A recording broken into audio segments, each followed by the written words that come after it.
from Macomb City Hall. This is Macomb Mayor Mike Inman. It's our update for February 23rd, 2021 on the COVID-19 pandemic here in Macomb and McDonough County.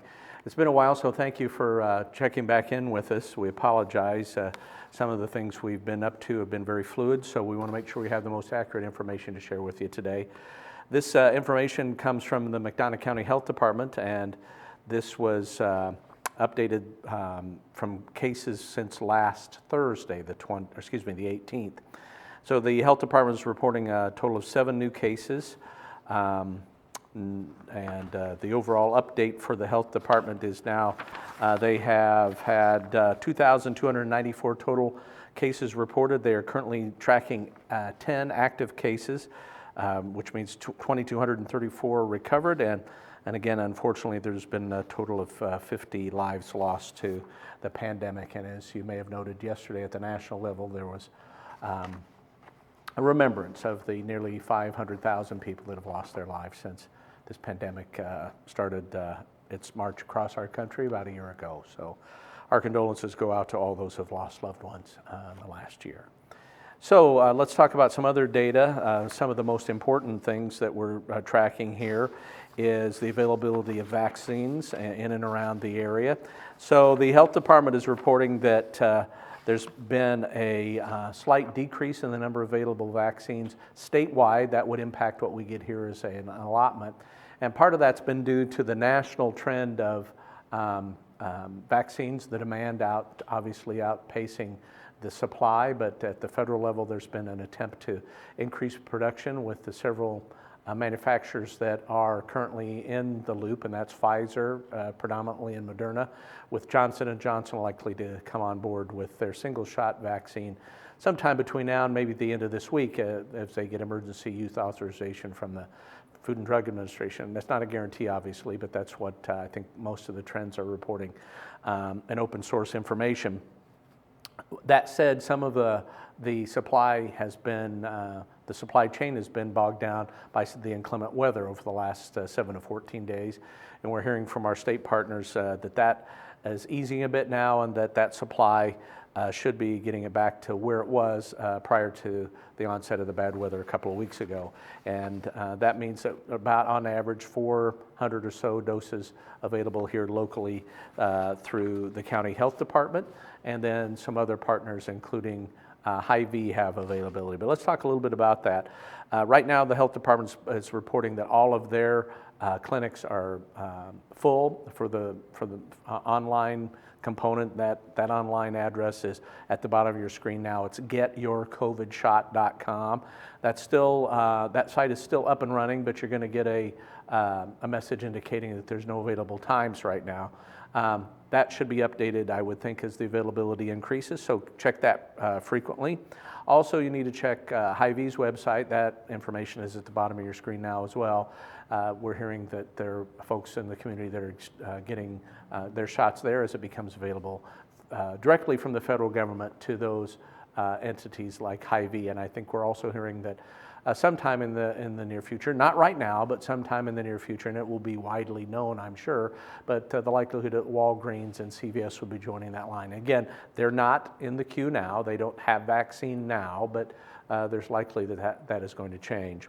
Talking about vaccines, a total of 5,510 vaccine doses have been delivered into people's arms here in McDonough County since the vaccines have been available.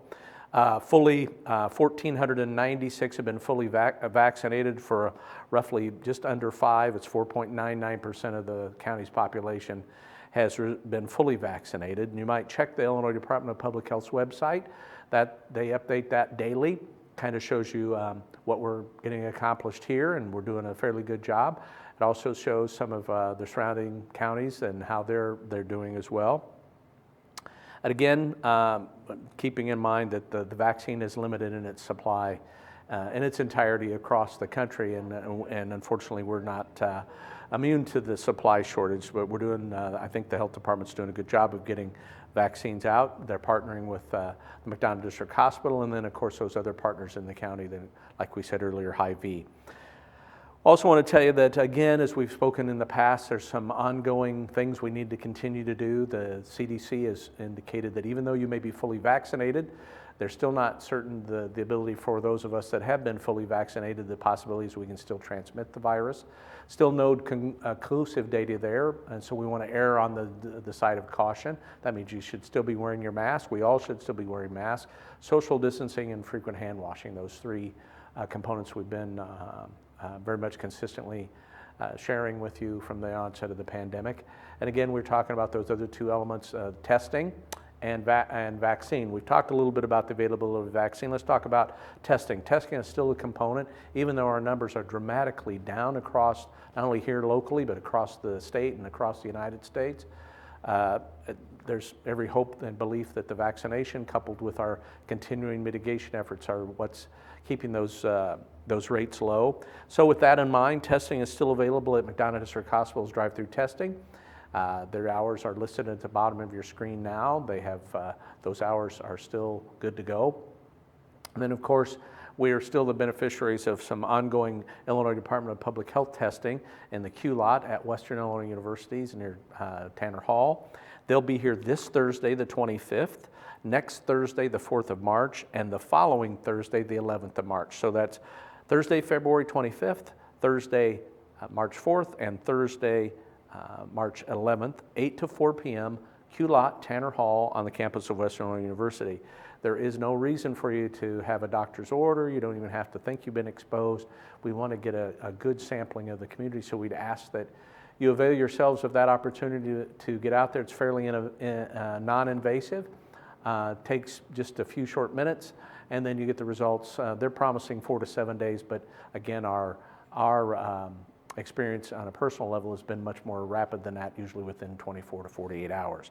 So again, those opportunities are widely available, and then you can still get testing through an appointment process at the CVS Pharmacy here in Macomb. Some other things we want to bring you up to date on is that you may have heard there's some tweaking of some programs for the small business community as it relates to COVID pandemic relief, and some changes in the payroll protection program. So the Illinois Department of Commerce and Economic Opportunity will be hosting a PPP webinar to talk about the most recent changes, and you may have been declined in the earlier portions of this if you're a local small business owner. This program has been tweaked a bit at the federal level to focus on those small businesses that employ 20 people or less, and in many cases maybe even sole proprietorships. So if that's you, the information is available on the city's website, the downtown's website, but it's that's set for a webinar on Friday, March 5th at 11 a.m.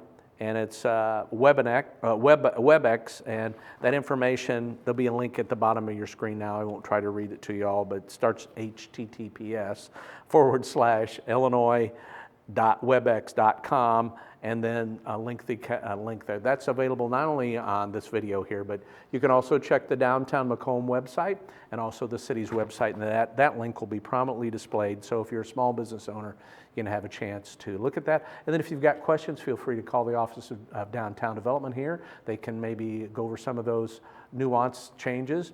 And then, or the Office of Community Development here will be happy to answer any questions you might have. Again, it's a federal program ran through the state. We were not the authorities here, but we'd be happy to help answer any questions that we can offer some assistance with.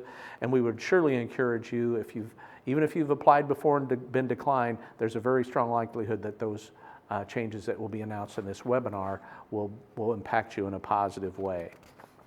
So, it appears that things are going in the right direction. As we said before, there's definitely a light at the end of the tunnel. As we record this afternoon, it's in the middle 50s in Macomb. It seems hard to believe just a week ago, some 7 days ago, we were plunged into the sub-zero deep freeze here in the community. It's the lovely weather we enjoy here in the Midwest. But again, a beautiful sunny day, every reason to believe that things are truly headed the right direction. We still need to maintain our guard up and not become complacent. The last thing we want to do is harbor some ability to set back what we've worked so hard to get done in the last year. So vaccinations, testing, and those 3 mitigation tools of face covering, social distancing, and frequent hand washing, and we should be feeling good about where things are headed. If you've not had a chance to become vaccinated, we'd ask that you please be patient. I know that's difficult to do.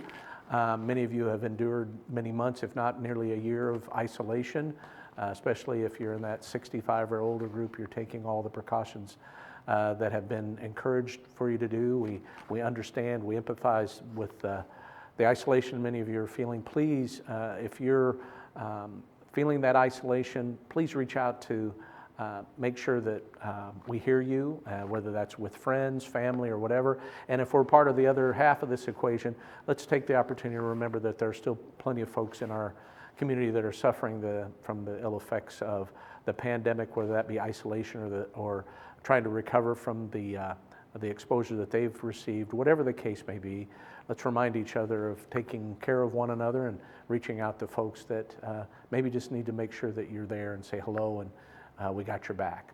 So for now, that'll be it, and we'll be in touch again soon.